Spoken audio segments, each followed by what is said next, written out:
الفيزياء بابا الثانوية العامة. اغلبنا لما بيسمع كلمة فيزياء بيخاف. يوه، قوانين، مسائل، كل مسألة لها قانون، كل قانون له قصة. طب انا دلوقتي احفظ قوانين ولا افهم نظري ولا ابدا ازاي؟ ما تحاولوش معايا، انا ما بحبهاش. اتضح من امتحان السنة اللي فاتت ان امتحان الفيزياء مش بس انك تكون حافظ قوانين وحل المسائل. امتحان الفيزياء عشان تحله يبقى لازم تكون فاهم فيزياء. واتضح كمان ان اراء الطلاب كانت منقسمة لجزئين. اول جزء الامتحان سهل جدا، تاني رأي الامتحان صعب جدا. هتيجي نشوف ايه السبب. السلام عليكم ورحمة الله وبركاته، ورجعنا لكم فيديو جديد، واكتر مادة بتسألوا عنها الفترة دي هي الفيزياء. اول حاجة هنتكلم معاكم عن مدرسين الاونلاين، مستر محمد عبد المعبود ومستر محمود مجدي. شوف اللي انت بترتاح معاه اكتر وخليك معاه. والكتب، طبعا اهم حاجة كتاب الامتحان ده اساسي، بعد كده كتاب نيوتن. واحنا وقعنا بصراحة في نقطة في كتاب نيوتن ان احنا ما كناش ماشيين اول باول فيه، فلقينا نفسنا في المراجعة كان بقينا تقريبا اكتر من نص الكتاب. فانت حاول تحل دلوقتي اول باول فيه عشان تلحق تخلص لان هو مليان. برضو الكتاب بالتفوق كويس، فدول الاساسيين معاك. وفي طبعا ناس بتقول يعني ان كتاب نيوتن في طبعا فصول خارجه فعلا عن المنهج، زي مثلا الفصل الثالث والحديثه برضو كان فيها اسئله. ايوه كان فيها اسئله خارجه عن المنهج، بس لو انت هتحل كتاب نيوتن عادي يبقى تخطى الاسئله اللي هي مش موجوده في المنهج دي، او ممكن تحل بقى ايه كتاب التفوق كمان، يعني بيقولوا ان هو كتاب كويس جدا يعني. نبدا نفهمكم بقى الفيزياء عندكم عباره عن ايه. عندكم الفيزياء 8 فصول، 4 فصول كهربيه و4 فصول حديثه. الاربع فصول كهربيه طبعا دي هنبدا بيها يعني المنهج، ويعني بتبقى صدمه في الاول، اول درس وقوانين وايه شده التيار وار وفي وكلام من ده، بس حرفيا لما تمشي كده في الدرس الثالث بقى اللي هو قانون اوم الدايره الكهربيه وكده، شوف هتلاقي نفسك الدرس الاول ايه التفاهه اللي انا كنت فيها دي. فيعني الموضوع طبعا بيجي بالصبر، بس اصبر وهتلاقي نفسك واحده واحده اللي فات بيكون اسهل بالنسبه لك بكتير يعني. طبعا الكهربية عليها أكبر درجات الامتحان، وخاصة الفصل الثالث والفصل الثاني، يعني أكتر فصلين مهمين جدا جدا في الفيزياء كلها. تمام. الفصل الأولاني بيكلمك عن المقاومات واللي هو شدة التيار والكلام ده، والفصل الأول كله عبارة عن كده. ممكن يقابلك مثلا ايه في درس كيرشوف مثلا، في ناس بتعقد من درس كيرشوف، بس صراحه انا شايفاه ان هو كويس مع كتب الحل. انا كنت بغلط فيه على فكره جدا، لان كنت مثلا في عمليات حسابيه معينه لان ايه غلطت فيها كده، بس برجع انا اللي هو حوار تركيز بس مش اكتر. هو بس اكتر درس بصراحه شايفاه ان هو يعني تقيل شويه في الفصل الاول، هو الحوار بتاع لو قفلنا المفتاح وفتحنا المفتاح. انا عايز فكر جامد يعني، بس هي دي الحته اللي كانت يعني تقيله شويه بالنسبه لي. لكن صدقني لو رجعت الفصل الاول كذا مره تلاقي نفسك الموضوع يعني بقى سلس. وكمان خد بالك لو انت كويس في الفصل الاول هيلاقي نفسه في الفصل الرابع حلو، لان الفصل الرابع برضو كانت قوانين ايوه مرتبطين ببعض. بس بالنسبه بقى للفصل الثاني والثالث، فالثاني طبعا اسهل من الثالث بقى هتلاقي بقى الدينامو والموتور نظر كتير شويه، ايوه والمحول. فهم صراحه يعني برضو ما تخافوش منهم، مع الوقت بيجوا يعني. طبعا افكار الفيزياء ما هي الا افكار وحل كتير، وان شاء الله تبقى تمام يعني بالنسبه لك.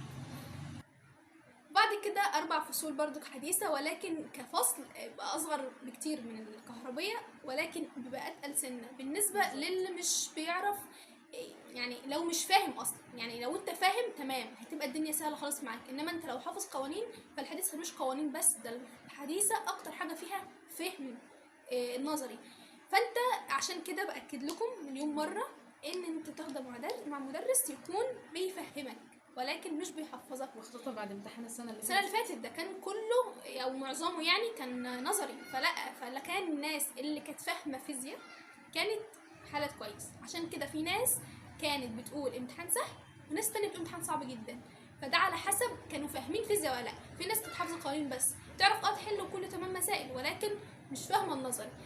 واحنا اصلا دي كانت مشكلتنا بصراحه، يعني كانت حته الفهم ده ما كانتش قوي، فكانت الحديثه بالنسبه لنا تقيله قوي قوي، مع ان هي اصلا يعني شويه كده في الاخر ما كانتش تحسب خالص من المنهج، رغم ان احنا ولكن سبحان الله بجد اكتر حاجه حاولنا فيها يعني بجد دي اكتر حاجه وقعنا فيها. ايوه حاولنا فيها مره واثنين وثلاثه بجد، يعني احنا لنا حكايات كتيره قوي مع الحديثه دي، طبعا هنحكيها لكم يعني على مدار السنه عشان برضو تبقى قصه الهام ليكم او تحفيز، ان اللي هو لو حد واقع في حاجه ان شاء الله في فرصه ان هو يلمها يعني.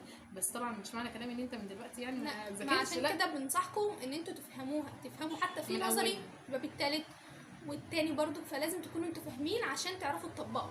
بالظبط.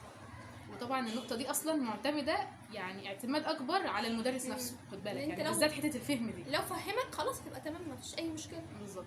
جيت بقى في الفتره يعني كنت في نص ثانويه عامه كده، ابتديت اعرف يعني مستر على التليجرام، مستر عبد الله حشاد.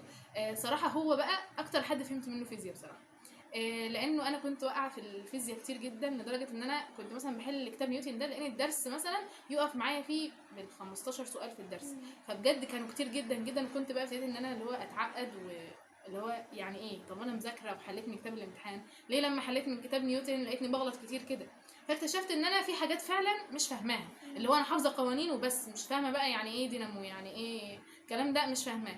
فالحمد لله برضو مع الوقت بقى ابتديت ان انا ابعت له اسئله، وساعدني كتير قوي قوي بجد في حل الاسئله، وصراحه فهمت منه فيزياء. يعني انا فاكره كنت برضو جبت الدائره المهتزه منه، كنا اتفرجنا عليها سوا. ايوه واتفرجنا جدا يعني. بالظبط. وكنا برضو بنسمع ريكوردات اللي بيشرح لنا فيها الاسئله، فكان حاجه جميله جدا جدا. واكتشفت بقى ان هو اصلا عنده قناه على التليجرام اسمها متعه الفيزياء، هسيب لكم طبعا اللينك في الديسكربشن عشان تتابعوها، بينزل عليها اسئله، وكمان كان عمل لنا برضو معسكر الحديثه وكنت اشتركت معاه فيها، وبينزل عليها برضو شرح من السنه اللي فاتت يعني. وما شاء الله يعني شرحه جميل جدا، وكمان في بوت للرد على الاسئله مجانا يعني. بجد اي سؤال يعني واقف لكم يعني ادخلوا واسالوه، وما شاء الله خدوم جدا وبيرد على كله يعني، ربنا يجزيه كل خير يا رب. بالنسبه لطريقه المذاكره بقى، فانا قررت اعملها لكم فيديو عملي، عشان كتير قوي يرجع يقول لي يا دكتور انا مش بعرف اذاكر. طب اكتب ازاي؟ طب ايه طريقه المذاكره الصح في الفيزياء؟ فانا حبيت اعرفها لكم من البدايه عشان ما حدش يجي يقول لي كده في الاخر يعني. واتمنى الفيديو طبعا تشيروه لكل زمايلكم يعني. اولا ببدا ان انا اسمع المحاضره، تمام، افهم. ممكن يكون الكتاب قدامك عادي والمستر بيشرح يعني، وتحاول انت تلاحظ معاه الكلام اللي بيقوله، ايه الحاجات اللي مثلا قالها زياده كجمله تسهيل مثلا فتقوم حاططها، ولا هو نفس الحاجه. يعني عينك تكون باصه هنا كده برضو ايه، شويه، وفي نفس الوقت مركزه مع المحاضره. ممكن ما تبص اصلا الكتاب دلوقتي فعادي، لكن انا صراحه بالنسبه لي كنت ببص برضو في المصدر، وفي نفس الوقت ببص في الفيديو، بحيث ان انا لو قال مثلا جمله تسهل مثلا الحته دي بقوم كاتباها في الكتاب في نفس المنطقه دي. تمام. طيب بعدها هبدا ان انا بقى ايه، اذاكر. ودي بقى عايزين نقف عندها، او يعني هذاكرها معاكم فعلا حته حته. مثلا عندنا قانون اوم، تمام. هنذاكره ازاي؟ اول حاجه ببدا ان انا اقرا من الكتاب عادي جدا، ولكن الدايره الكهربيه ماشي بتستخدم عشان نوجد العلاقه بين الاي واللي يعني بيمر في الار وفرق الجهد، تمام، كلام عادي، تمام. ورسمه كده بيوضح لك كل حاجه اسمها ايه في الشكل اللي عندنا ده. هل ده انا ملزم ان انا اكتبه في كشكول؟ لا، تمام. عشان بس انا لما باجي بقول طريقه المذاكره الصح في الفيزياء ان انا اكتب في كشكول خاص بيا الافكار وكل حاجه، بلاقي مثلا ناس كانت بتبعت لي من دفعه 2025 طبعا اتعاملت معاهم، فبدات ان انا اعرف ايه الاخطاء اللي بيعملوها. بلاقيهم بيكونوا كاتبين كل حاجه في كشكول، اللي هو كل حاجه حرفيا تحس ان هو كتاب مش كشكول ليه. فطبعا كانوا بيوروني يعني ملخصاتهم وكده، فبينا ذكريات كتيره والله. المهم، فانا مثلا قرات حاجه زي كده، خلاص انا فاهمه ان دي بطاريه، وفاهمه ان دي وفاهمه ان دي خلاص خلصان، تمام. طيب نيجي بقى الحته اللي بعدها، رسمه بيانيه، تمام، وبيعرفني يعني ان في علاقه بين ايه، بين طرديه يعني بين الاي والفي. فبيقول لك يعني احنا لما نغير المقاومه بيحصل ايه؟ بيحصل فرق الجهد بيتغير عند الار دي، تمام، ولما يكون في ريوستات يعني في الدايره بتاعتنا، وكمان ايه، وكمان التيار اللي بيمر فيها برضو بيتغير. كلام عادي، تمام. هل بقى انا لازم اكتب الكلام ده كله في كشكول؟ لا، هي الرسمه البيانيه اصلا موضحه الكلام اللي جنب الرسمه. عشان بس انا كذا حد كان بيقول لي تلخيصاته يعني من دفعه السنه اللي فاتت، فبلاقيهم كاتبين كل حاجه. طب ليه يا شباب؟ يعني مثلا انا كنت بلاقي برضو ناس كاتبه المقاومه هي كذا كذا كذا، شيل التيار هو كذا كذا كذا. يعني التعريف بتاعه، هو التعريف بتاعه هيجي لك في الامتحان عرف شيل التيار الكهربي؟ يعني هيقول كده؟ لا، هو اصلا بيفهم من القانون نفسه، فبالتالي تقدر انت عارف معناه، فليه تكتب كل ده؟ تمام.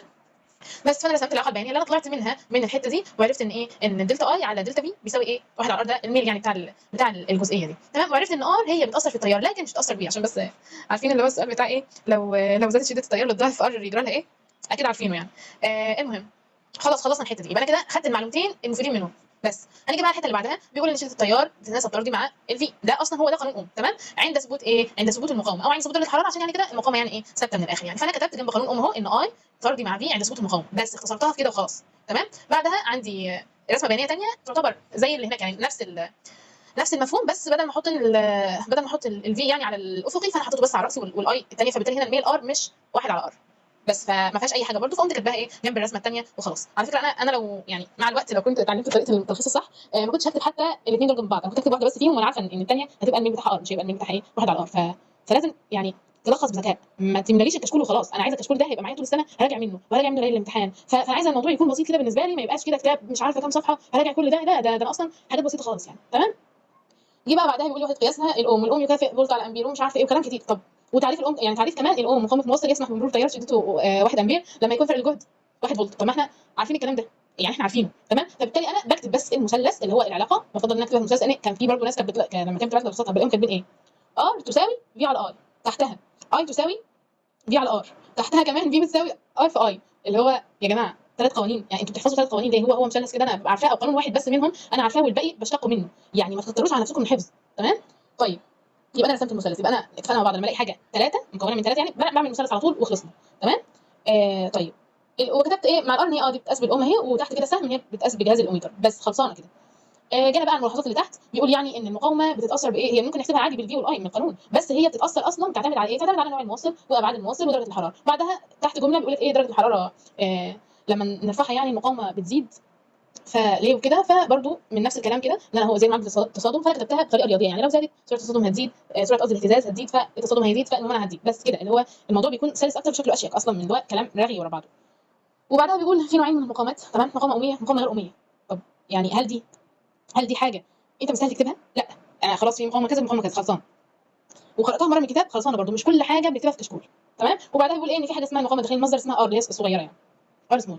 هل دي فيها حاجه ولا فيها اي حاجه ولا مستني تكتب؟ فانا كده اعتبر لخصت كل حاجه تمام. هتيجي على الصفحه اللي بعدها جايب لك كده رسمه وبيقول لك يعني لو عندي الويستات الار يعني بتتغير قصدي في الدايره اللي عندنا، فهي لو اتغيرت تمام، بس بشرط ان يكون ايه الار الداخليه دي تكون صفر تمام. فانا لو غيرت الار دلوقتي كده كده البطاريه اللي معايا ثابته، فالفي ثابت، فبالتالي الار هتبقى هتتغير، فاي هتبقى متناسبه معاها ايه تناسبا ايه عكسيا بس. فبرضو انا قمت رسمه الرسمه وقمت كاتباها برضو ايه كلمه كده رياضيه مش كلام كتير، اللي هو إيه؟ لو ار اتغيرت الفي ثابته كده كده عشان البطاريه، فبالتالي اي عكسي مع ايه مع واحد على ار بس.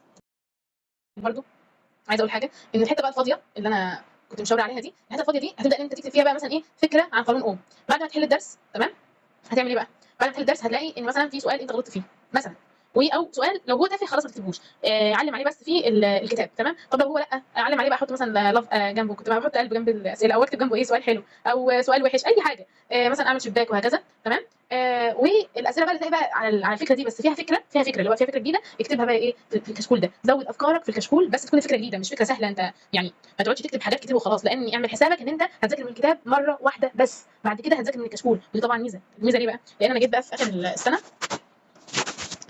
السنه، والله يعني لقيتني بذاكر من الكشكول، وبرده في المراجعات، وبرده مثلا لما يكون في شامل بذاكر من الكشكول، وكان حرفيا ما كانش بتاخد مني وقت خالص، لان انا مختصره كل حاجه وفاهمه كل حاجه انا كاتباها بايدي وكاتبه كمان الافكار، فكانت حاجه جميله. ومراجعه بقى اخطائي بقى من الكتاب اللي انا كنت حله منه، وخلاص كده انتهينا تمام. طبعا دي مش اول فيديو هنعمله عن الفيزياء، كده يبقى في فيديوهات ثانيه ان شاء الله بقى في المراجعات وبرده يعني لما ندخل في شويه هنعمل فيديوهات ثانيه باذن الله. وبس اتمنى تكونوا استفدتوا يعني بالطريقه دي. طبعا شيروا الفيديو كل زمايلكم بقى. لاف يو طبعا 2026. اظن بقى مفيش اجمل من كده، عرفتوا ازاي تطبقوا وتذاكروا فيزياء عملي اهو، عشان محدش يجي يقول لي يا دعاء انا مش بعرف اذاكر فيزياء، يا دعاء انا ضعت في الفيزياء. انا قصدت اعمل الفيديو ده مخصوص عشان كده. الاقي حد فيكم بقى بيقول مش عارفه اذاكر فيزياء. بس كده ان شاء الله تكونوا استفدتوا من الفيديو. والسلام عليكم ورحمه الله وبركاته.